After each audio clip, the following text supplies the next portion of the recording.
Srila Prabhupada's message. He wanted us to study Srimad Bhagavatam. Oftentimes he said, I am spending so much time writing these books so that the devotees can read, can learn, because Srimad Bhagavatam is non-different than Krishna, is non-different than Srimati Radharani. Bhakti Siddhanta Saraswati Thakur said every line of Srimad Bhagavatam can give one ecstatic love of God, of Krishna, if one reads it and understands it deeply. So when we're distributing Srimad Bhagavatam, what an incredible historical blessing that is for each and every one of us. Srimad Bhagavatam is so great. When at the time of Sri Chaitanya Mahaprabhu, it was so rare to have a copy.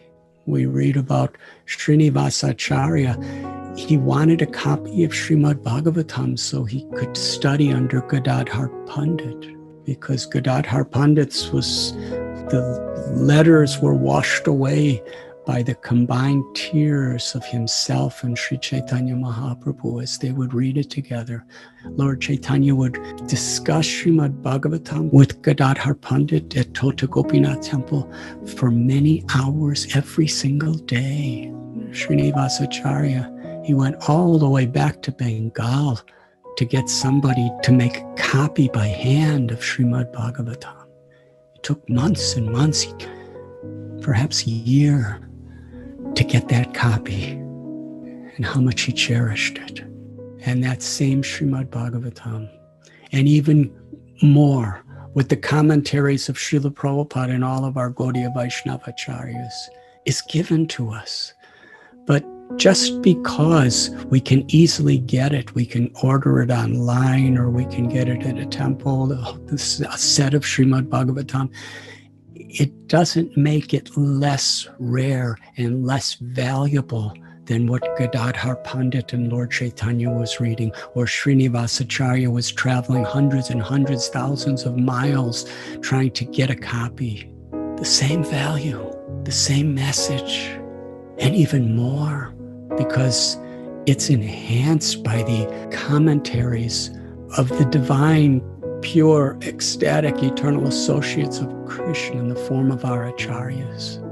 What is our right to distribute the Srimad Bhagavatam? What is our right to read Srimad Bhagavatam? It's only by the mercy of Srila Prabhupada's causeless divine grace that he's giving us a chance to read it, to understand it, to hear it, and what to speak of, to distribute it. Because in Bhakti Yoga, it's through seva that we get realization. We can hear, we can practice, but it's in serving, it's in giving to others that Krishna actually gives us the realization. So distributing Srimad Bhagavatam, how dear it is to Srila Prabhupada, and how dear it is to Mahaprabhu and all of his associates.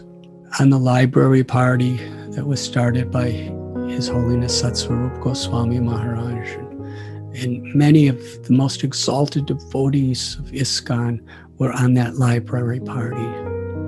One in particular was His Holiness Bhakti Tirtha Swami Maharaj. During Prabhupada's time, his name was Ganasham Prabhu. And he was, whether in America, going to Europe, and then during communist times behind the Iron Curtain, he was distributing sets of Prabhupada's books, standing orders, because in those days, many of Srila Prabhupada's books were not yet published, not even yet translated. And Srila Prabhupada was so overjoyed with all those devotees who were actually distributing entire sets of his books. And we know the beautiful story when Srila Prabhupada met Bhakti Tirtha Swami Maharaj in London. He embraced him and he cried and he thanked him. He said, "Thank you. Your life is perfect." And Srila Prabhupada wasn't only embracing and crying in appreciation of Bhakti Tirtha Swami Maharaj, but just as Arjuna was Krishna was instructing him to instruct us, we can take it that Srila Prabhupada is actually crying in gratitude and embracing all devotees for all time to come, who are going through sacrifices and even taking risks to share Srila Prabhupada's very life and soul with the world, the Srimad Bhagavatam and the holy names of Krishna. What an incredible, rare, inconceivable opportunity it is. That's what book distribution is about. And this particular effort of book distribution to distribute entire sets of Srimad Bhagavatam is extraordinary and so very, very special.